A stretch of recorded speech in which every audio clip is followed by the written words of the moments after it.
Portanto, meus amados irmãos, estamos nesta manhã estudando lições bíblicas da Palavra de Deus, nossa escola dominical. Queremos agradecer a Deus, pois já estamos na penúltima lição desse trimestre, abordando um assunto de suma importância, um assunto que de fato faz-se necessário dentro do lar cristão, da família. E nós estaremos abordando a lição que tem como tema a conduta do crente em relação à família, ou seja, modo de como se age, como se comporta, modo de viver, os procedimentos, como de fato deve isto, dentro do âmbito familiar, ser desenvolvido e que não venha ferir os princípios de conduta, ética, moral e espiritual do indivíduo que se intitula cristão. Por isso, o desejo do apóstolo Paulo aos irmãos da igreja que estava em Éfeso era exatamente orientar a família com relação aos padrões, aos procedimentos, a forma de se conduzir, a forma de agir dentro da família, para que assim houvesse uma concordância do novo estilo de vida que agora eles estavam desenvolvendo com Cristo, que havia sido revelado para eles através da mensagem do apóstolo São Paulo. Por isso nós queremos nesta manhã convidar você para nos acompanhar e tirarmos proveitos, tirarmos belas lições e exercitarmos, para que assim haja uma melhoria na nossa vida familiar, vida espiritual. Muitas coisas dependem dessas questões para que de fato nós venhamos galgar e sermos abençoados com aquilo que Deus tem pela sua palavra como promessa para a vida pessoal do indivíduo, para a vida familiar e assim sucessivamente.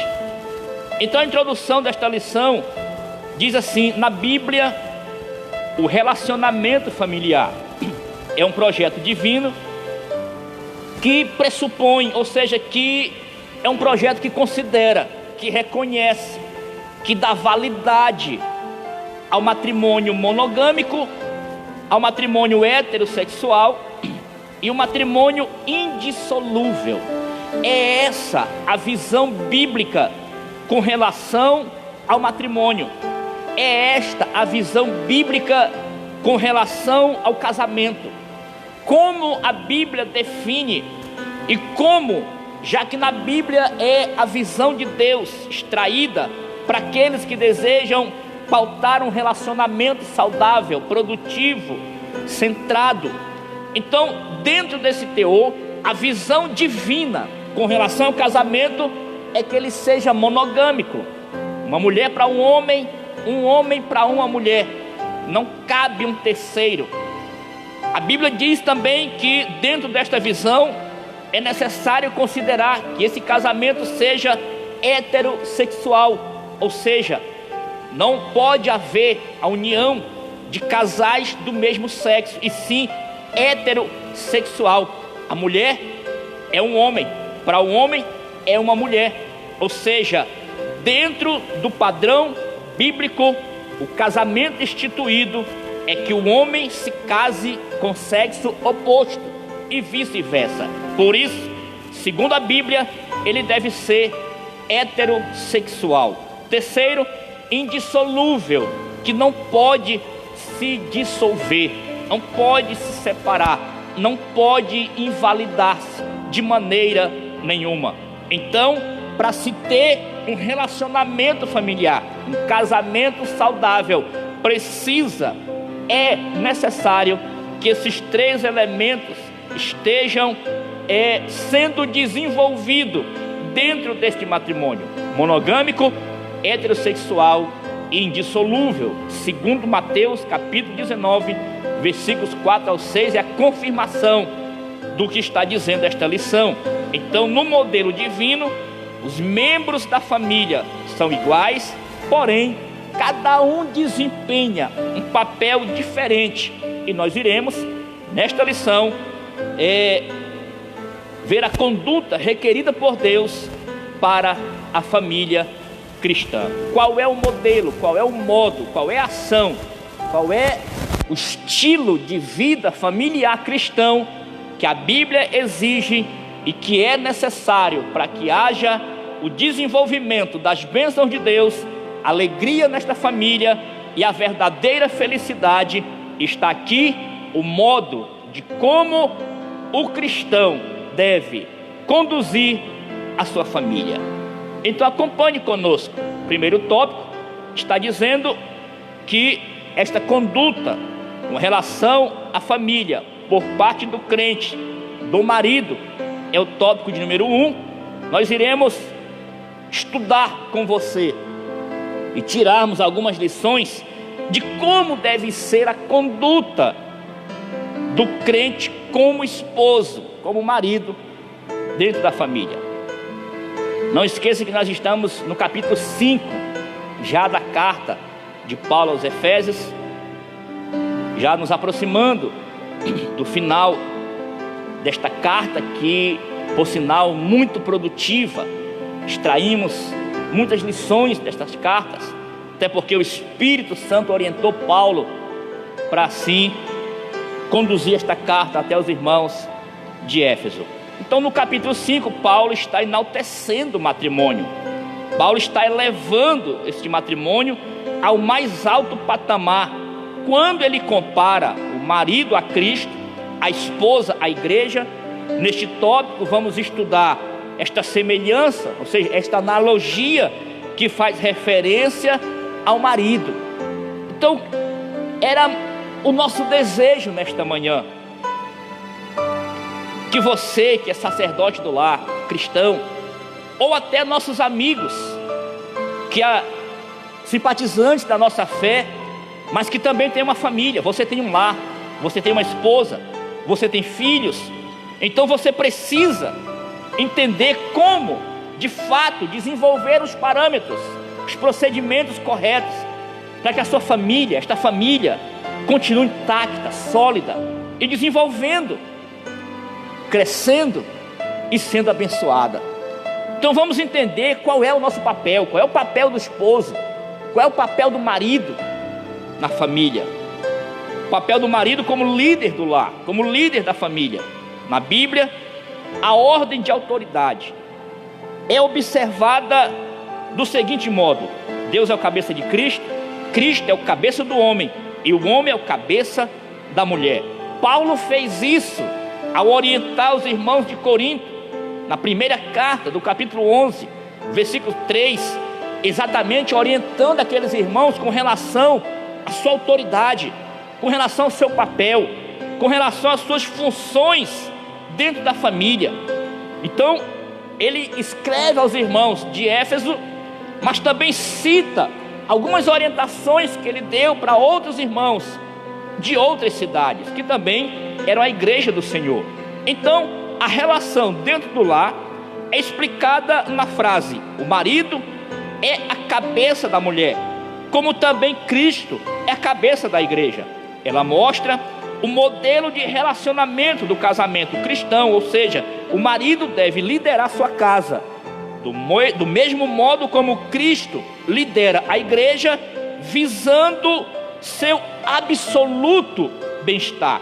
Então, entenda uma coisa nesta manhã: essa deve ser a visão do sacerdote, essa deve ser a visão do marido, do esposo. Só teremos uma família autêntica, só desenvolveremos dentro deste lar, dentro desta família, exatamente aquilo que a Bíblia diz, se nós pegarmos, como disse Paulo, fizermos essa analogia, esta semelhança. Se a Bíblia diz, pela boca de Paulo, usado pelo Espírito Santo, que o marido é o cabeça da mulher, como Cristo é o cabeça da igreja, significa dizer que o segredo aqui é observar como é e como Cristo age em favor da igreja, como é que Ele cuida, como Ele realiza, visando o absoluto bem-estar da igreja. Porque é que a igreja serve a Cristo com alegria, com amor, com dedicação.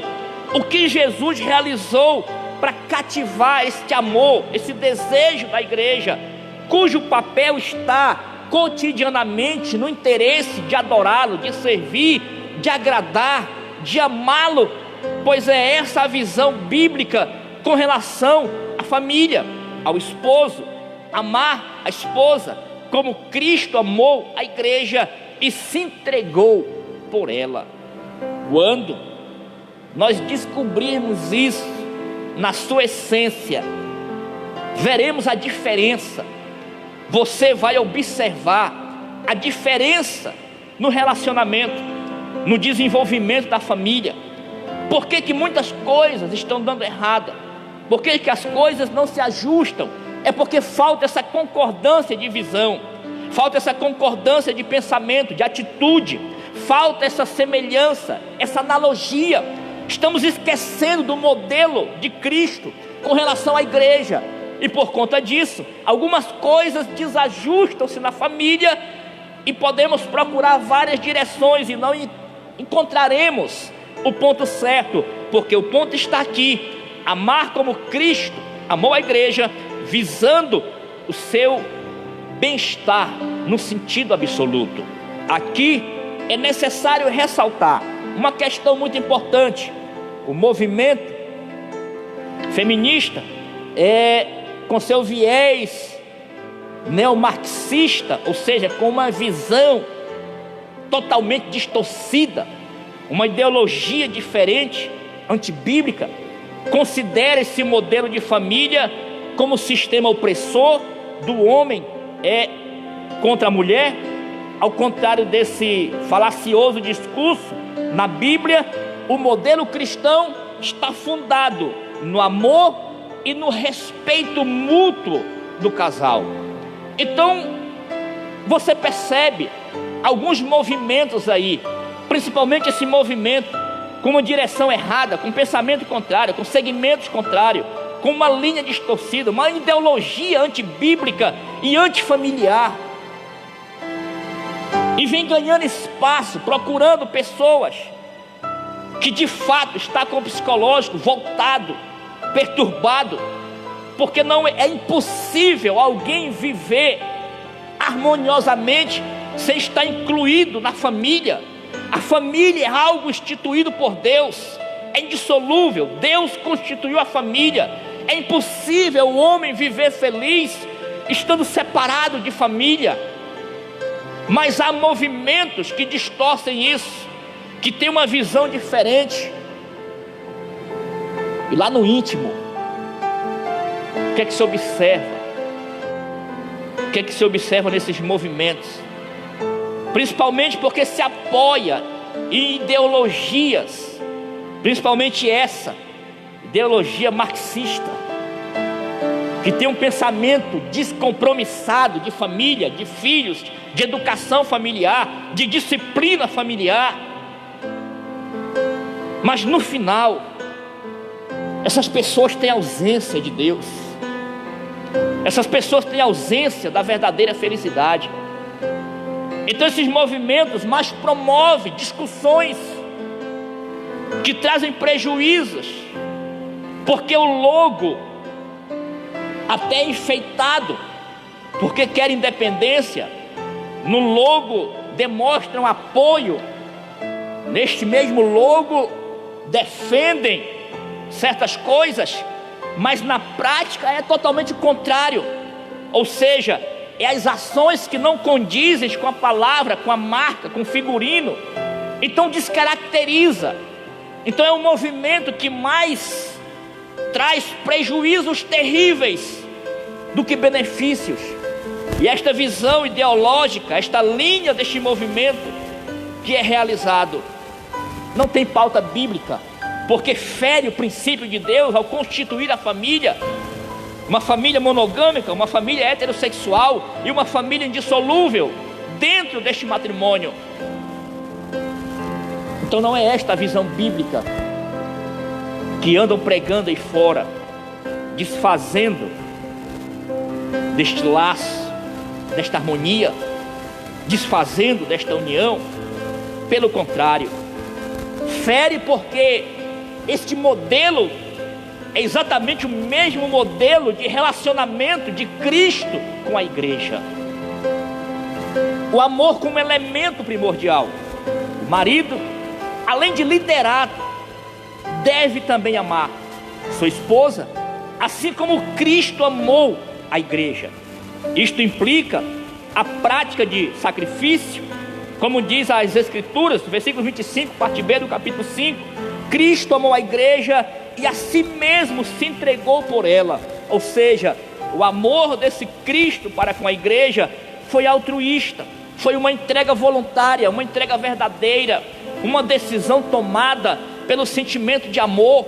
Não foi pressionado, não foi impulsionado, pelo contrário, além de altruísta, incondicional, não exigiu condição nenhuma. Pelo contrário, o amor desse Cristo em favor da igreja entra com esses dois elementos, altruísta e incondicional.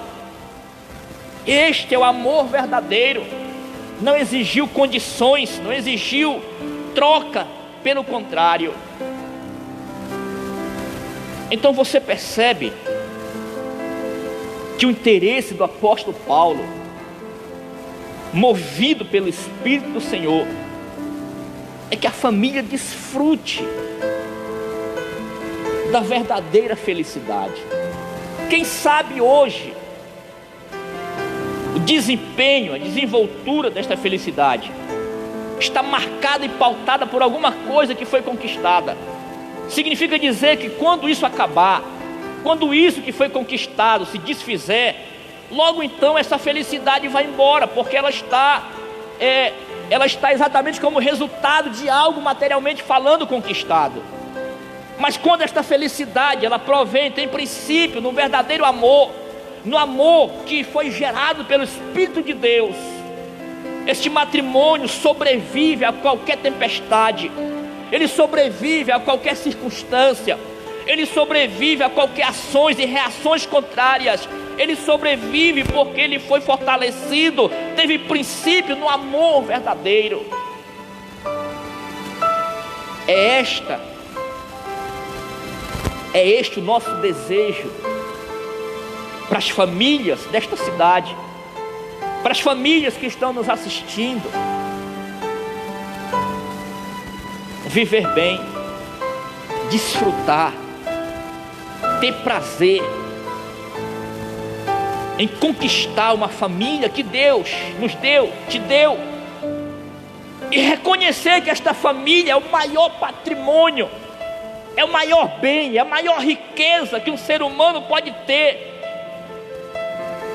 Por isso que lança-se por terra esses pensamentos feministas, marxistas, quando nós olhamos dentro deste âmbito familiar, desenvolvido pelo sentimento verdadeiro do amor, e que está constituído como a maior riqueza desta terra, o maior bem. E quando alguém tenta desfazer disso, é claro que há uma concordância de um desvio psicológico, falta de bom senso, é loucura, é ser insensato, desprovido de lucidez, desfazer de uma instituição bela que é a família, o respeito mútuo, a decisão tomada de atrair para si dentro deste âmbito familiar e desenvolver as mais belas harmonias que podem ser desenvolvidas, que em outros lugares não se conquista, não se vê. Somente um ambiente único, que é a família. E o modelo é esse, a semelhança do amor de Cristo pela noiva, pela igreja, deve ser esse amor dentro do lar. Então a igreja foi atraída para Cristo por meio desse amor. Que amor? Amor altruísta, amor incondicional, tá? E não por ameaças, não por imposições autoritárias. Não foi assim. Jesus não conquistou a noiva, a igreja, desta forma, com ameaças, com autoritarismo. Significa dizer que dentro deste âmbito familiar não pode haver, por conta do esposo, esse tipo de ação autoritarista. Não pode haver ameaças. Conquistar algo por ameaça não é conquista, meu querido. Talvez seja isso os problemas que você vem enfrentando dentro do teu lar, porque você perdeu o rumo, a direção de como desenvolver isto. Então mais se deixa transparecer esse tipo de procedimento. Não é visto, você não é visto como alguém de autoridade, mas sim um autoritarista. Você não é visto como um conselheiro, mas como um ameaçador. Então é quase que impossível uma família dedicar-se harmoniosamente, de uma forma respeitosa, para quem age assim, deixa parecer assim. Vamos mudar isso a partir de hoje, porque ainda é tempo da tua família viver as bênçãos de Deus. Ainda dá tempo de um retorno. Ainda dá tempo rever esses valores e mudar a ação, a atitude, o comportamento, o temperamento. Ainda dá tempo resgatar a família. Ainda dá tempo desfrutar e galgar as bênçãos de Deus prometida para a família. Ainda dá tempo. Deste modo, os maridos devem também manter a união e a harmonia conjugal por meio do exercício do amor. Exercitar o amor, colocar em evidência, praticar, aperfeiçoar. Do contrário, isso vai se estendendo, tornando-se extinto, a ponto de dentro desta família não se observar mais o exercício deste amor. Pelo contrário, e quando o amor está ausente, logo é perceptível, se percebe quando há ausência desse amor, quando não é mais exercitado, não se percebe mais. É algo tão lindo esta comparação do amor de Cristo para com a igreja, como que dos cônjuges. Assim como é perceptível quando não há mais esse amor do ser humano com Cristo, também é perceptível quando não há mais o amor dentro deste lar, com o casal, a família. Eu diria para você que é uma das lições mais importantes desse trimestre,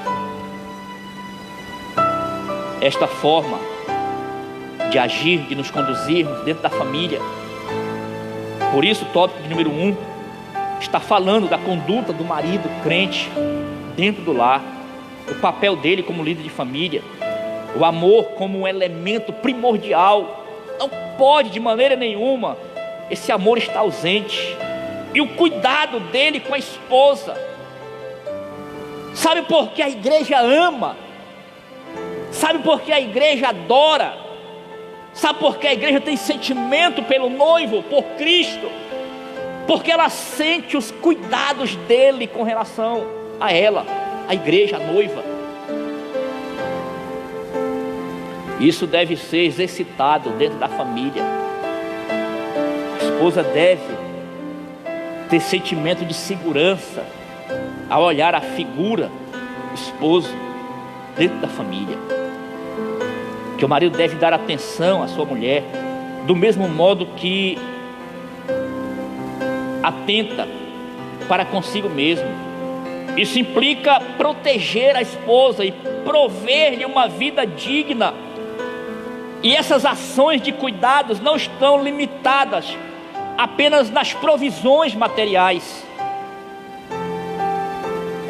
mas igualmente ao afeto, à consideração, à honra e dentre outras. Porque o que tem de indivíduo que está deixando a desejar isso, Outros demonstram isso da porta de casa para fora. É lindo ver ao transitar pelas ruas, até nas próprias reuniões, mas quando chega da porta para dentro, é totalmente diferente. Há uma mudança de comportamento, de atitude, há agressividade nas palavras. E não é esse o modelo bíblico, meu amado. Não é dessa forma, não, pelo contrário. Este afeto, esta consideração, esta honra, independe de lugar, de momento, de ocasiões. Alguns são especialistas em demonstrar isso em público.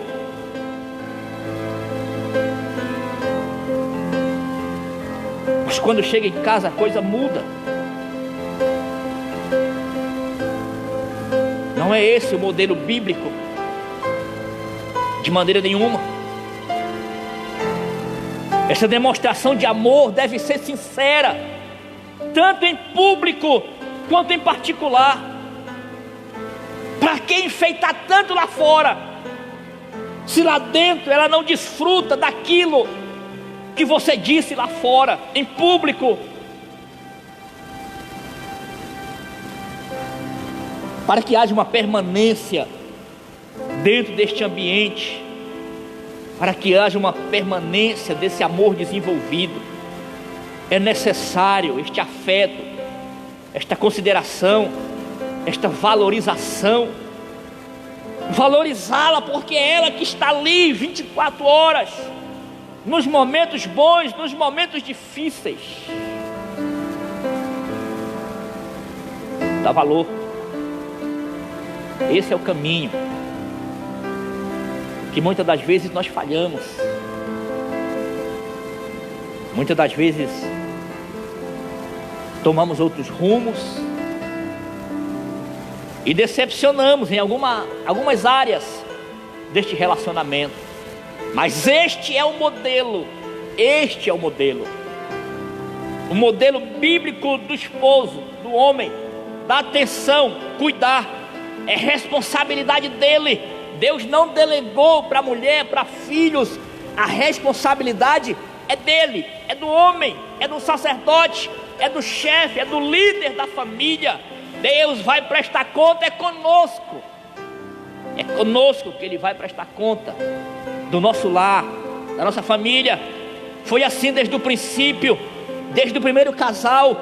Deus chama o homem, Deus ajusta as contas com o homem, Deus responsabiliza o homem, porque ele era responsável pela esposa, por Eva. Adão era responsável por Eva. Paulo revela isso quando escreve a carta a Timóteo. O homem não foi enganado, a mulher foi enganada. O homem não foi enganado, Adão não foi enganado, Eva foi enganada.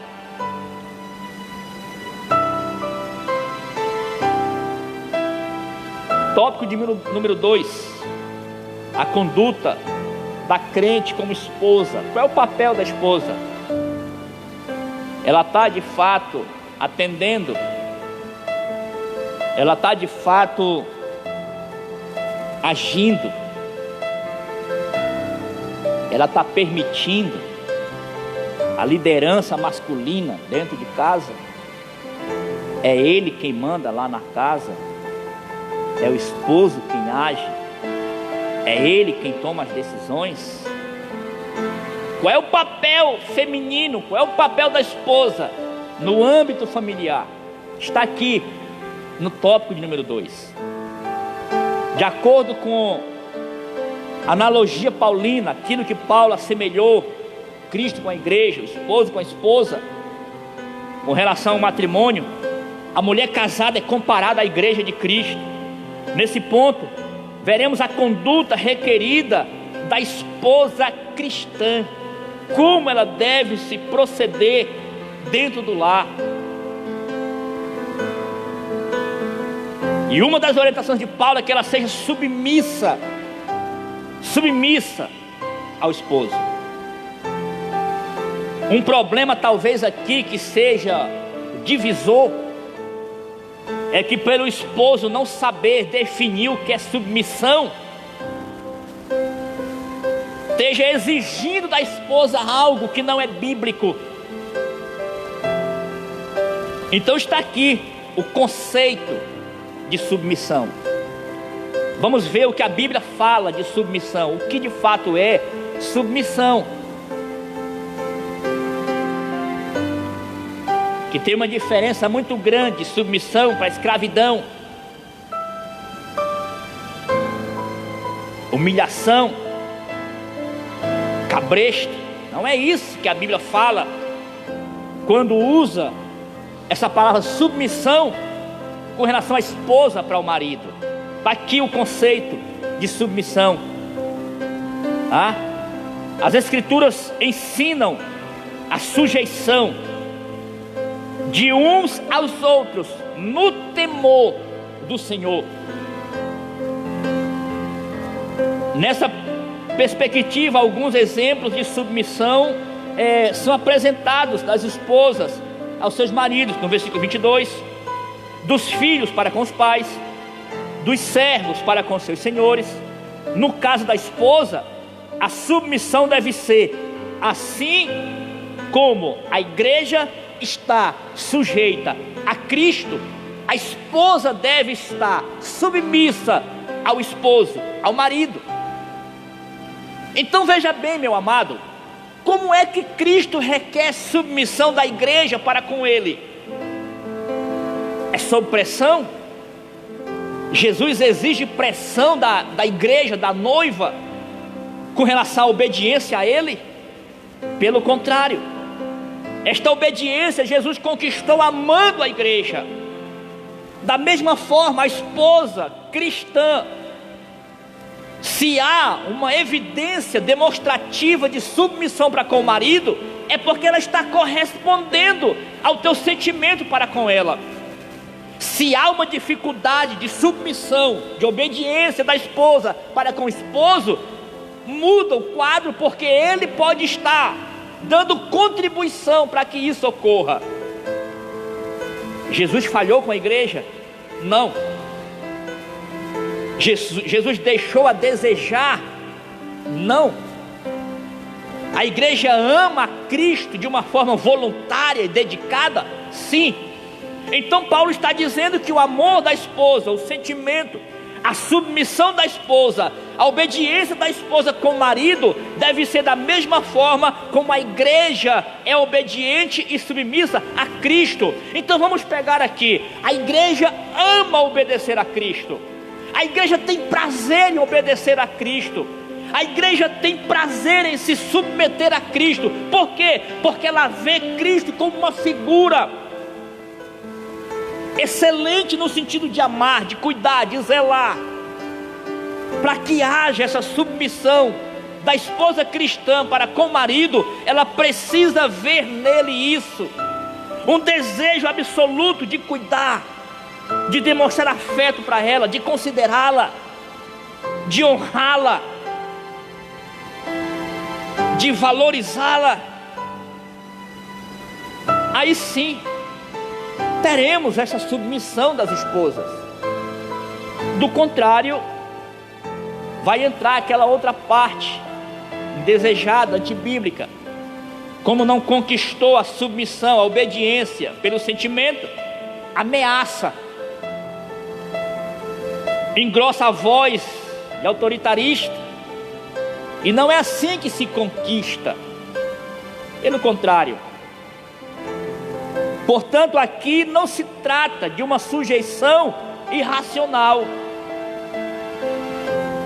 A esposa cristã que se submete ao esposo, que obedece ao esposo, primeiro obedece racionalmente. Por quê? Porque ela tem a mente de Cristo e ela é a igreja.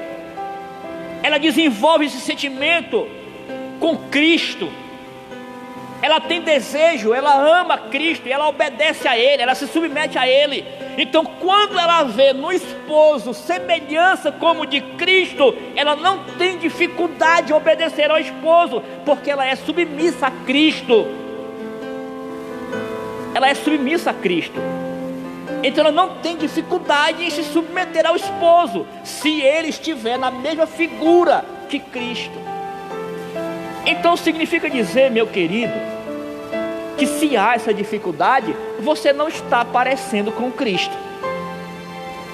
Você não se assemelha a Ele no amor, no cuidado, no zelo, no afeto, na consideração, no sentimento altruísta e incondicional. Então não pode requerer submissão dela. Ela vai estar com dificuldade de se submeter a você, porque ela não vê você como semelhante de Cristo, que ela sim ama, obedece e se submete a Cristo com profundo amor,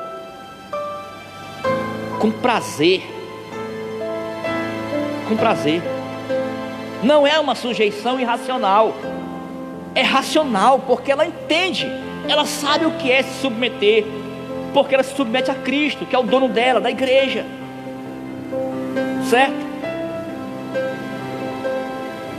Não está se sujeitando ao domínio, não, pelo contrário, é voluntariedade. Ela se submete, se sujeita voluntariamente e de grata aceitação do amor e cuidado do marido. Por isso nada há de depreciativo nessa conduta. Não há nada, meu querido, dentro dessa prática, desenvolvimento de desvalorização. Não, porque é isso que as feministas entram nessa linha errada, por achar que a mulher deve se submeter ao marido. É uma questão de autoritarismo. Não é de autoritarismo, pelo contrário, aqui está o amor verdadeiro. O amor verdadeiro. Mas há casos, sim, nesse ponto eu concordo, que há casos de autoritarismo, de pressão.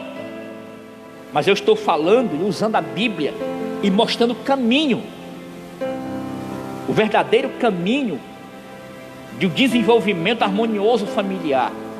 Está aqui.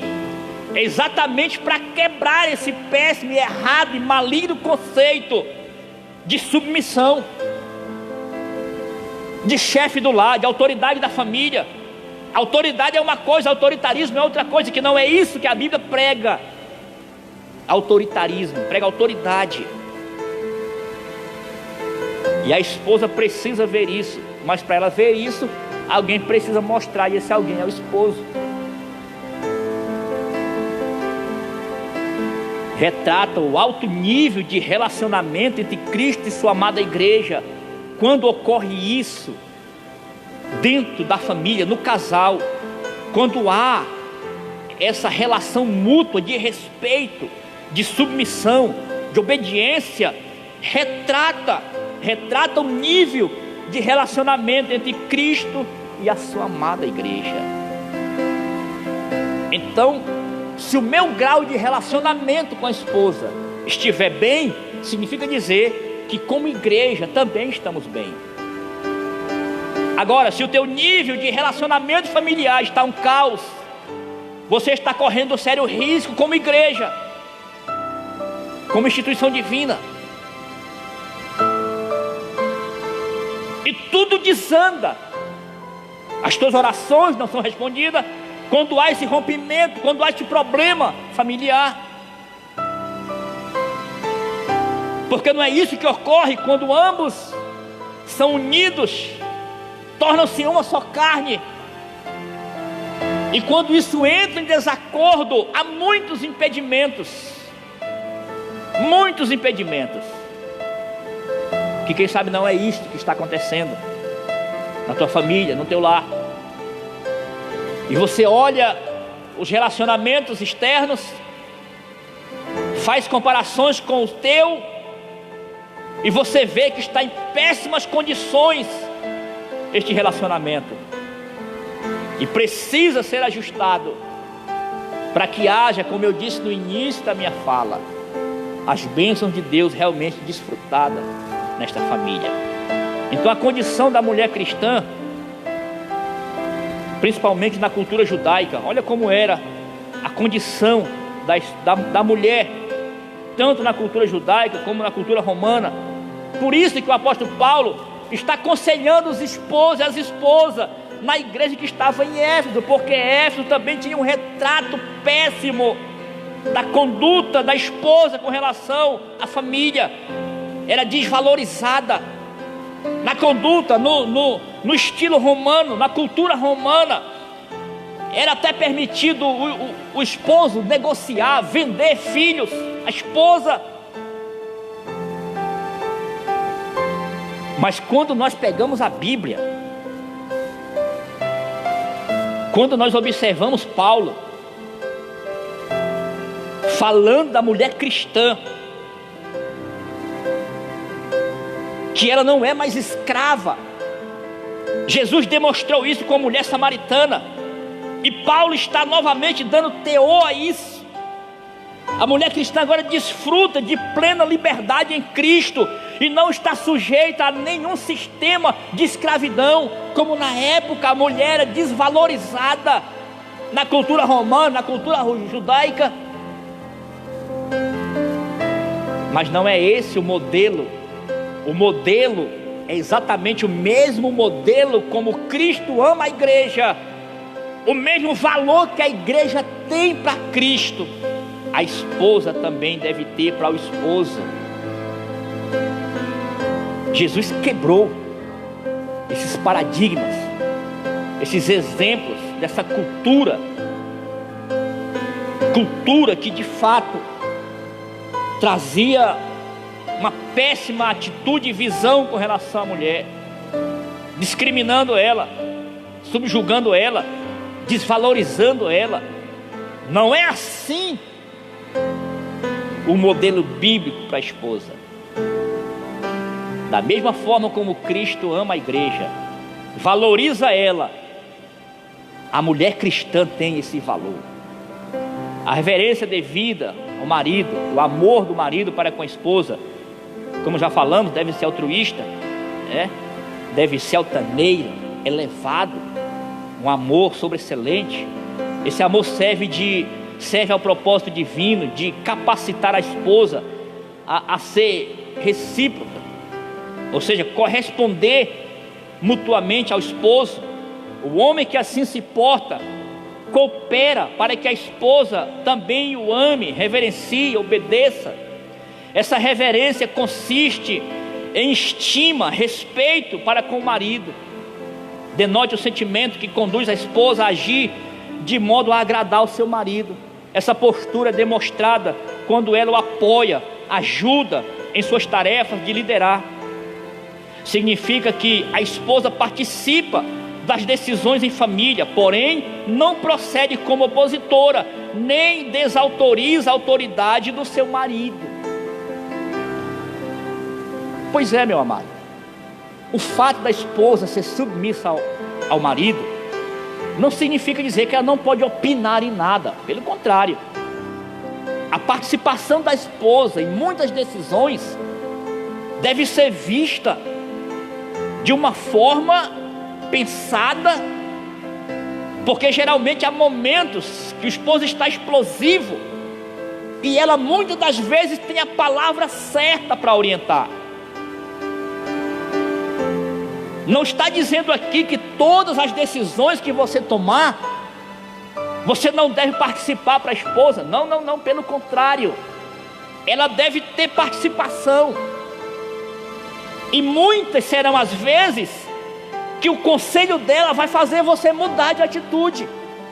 Não significa dizer que você perdeu a autoridade do lar. Não, de jeito nenhum.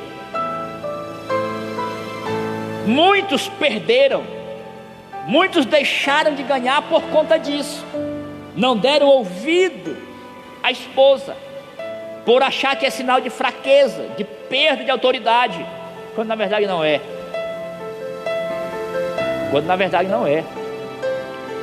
O que não pode acontecer é exatamente ela fazer isso em público, diante das pessoas. Você está tratando alguma coisa e ela vai lá, desfaz na tua frente. Isso sim, não pode acontecer. Não é papel de esposa cristã e de esposa. Não é papel dela isso. Amém? É esse o modelo da mulher cristã no lar.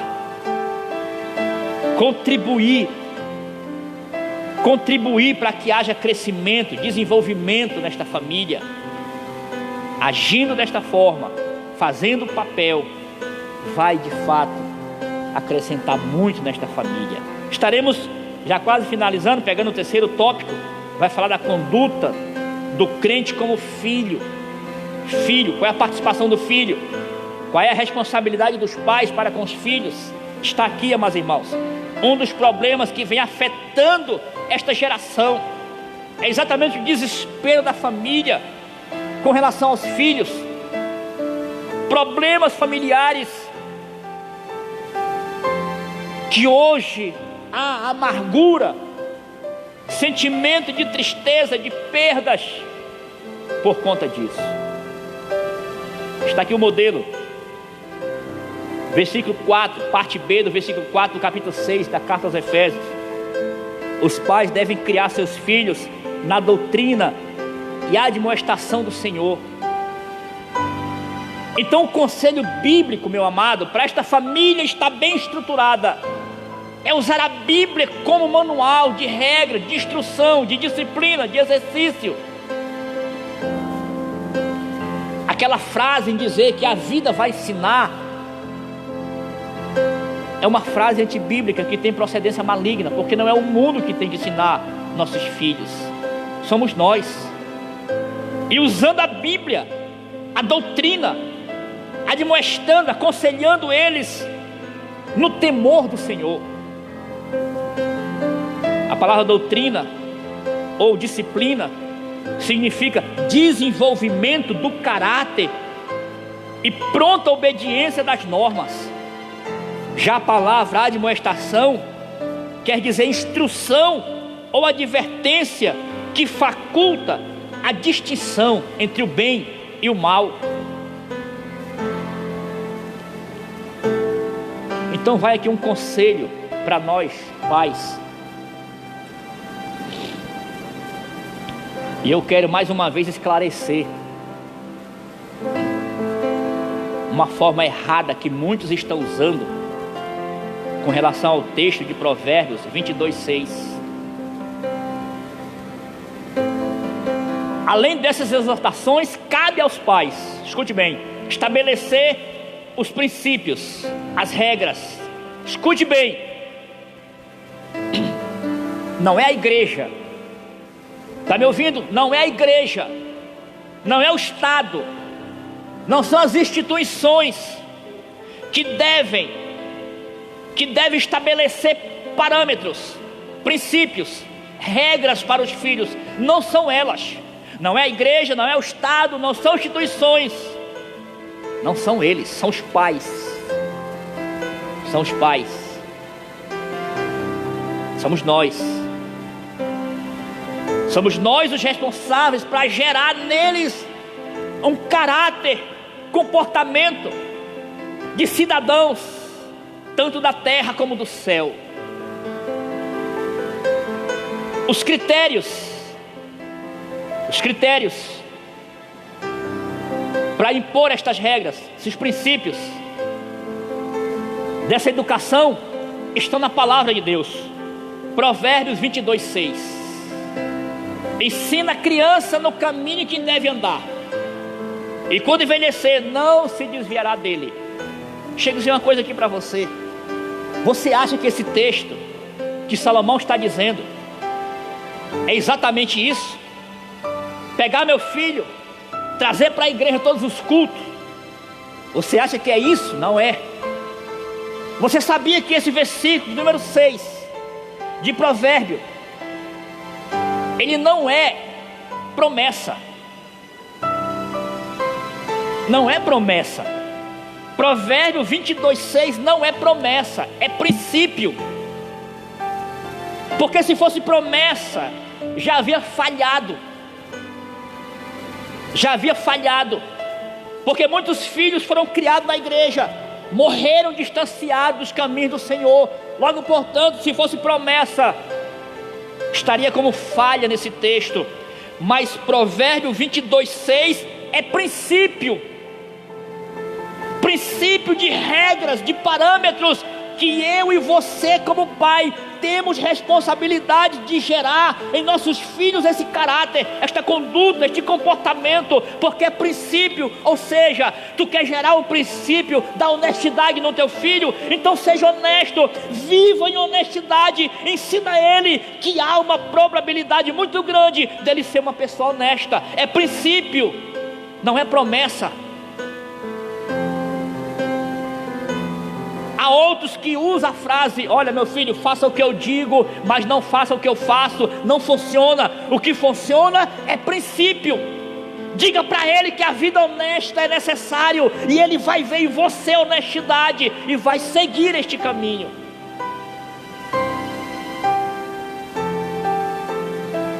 Você quer ver o princípio da justiça? Ensina o teu filho a ser justo, mas viva a justiça, porque há uma probabilidade muito grande dele ser justo, dele assumir os compromissos, ser honesto. Não dá problema para o Estado, para a Constituição, ele vai seguir, porque ele vê na figura do pai como exemplo. Do contrário, quando o pai perde isso, ele vai impor como autoritarista, vai ameaçar o filho.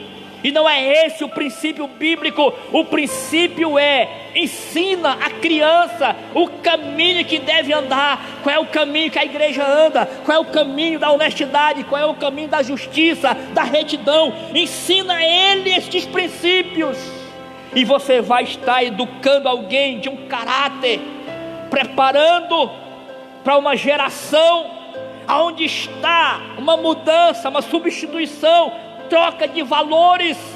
E nunca se teve tanta necessidade de desempenhar, de desenvolver estes valores como estamos tendo agora.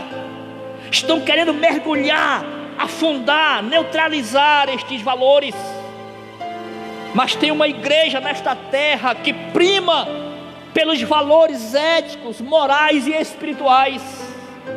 E esta geração vai ser marcada pelos princípios da palavra de Deus, se nós assim colocarmos em prática, em evidência.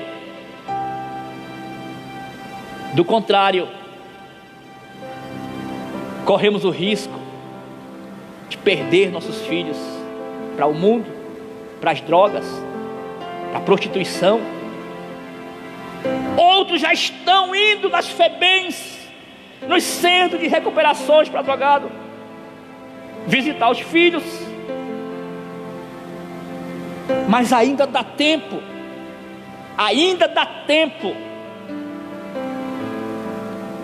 de reverter esta situação, que muitas vezes tem tirado o teu sossego, o teu sono. Pelas madrugadas você não sabe onde o teu filho está, porque saiu cedo da noite e ainda não voltou. E você que está começando agora, está aqui o princípio de Provérbios 22:6. Não promessa, princípio, ensino prático de comportamento, de conduta, de ética, de moral, de valores. É isso que precisa ser colocado como parâmetro, regras, princípio e exercícios diários, para assim desfrutarmos das promessas desse Deus em família, e esta família ser caracterizada, ser vista como uma família autêntica, cristocêntrica e abençoada por Deus. Que esta lição tenha surtido um efeito em você, esclarecido algumas coisas. Quero concluir dizendo: no modelo divino, todos os membros da família cumprem deveres específicos, tanto o marido, tanto a esposa, como os filhos, porque para ambos tem promessa. Para os filhos, viver bem nesta terra, ter vida longa, e isso é materialmente falando. Quer viver bem? Quer viver muito tempo? Honra teu pai, honra tua mãe, considera eles, valoriza eles. Você vai ver. Por que é que a gente observa exatamente isso na vida de muitos filhos, que até parece que eles levam uma vida fácil. Não, praticou o princípio. Praticou o princípio. Qual o princípio? Honrar pai e mãe.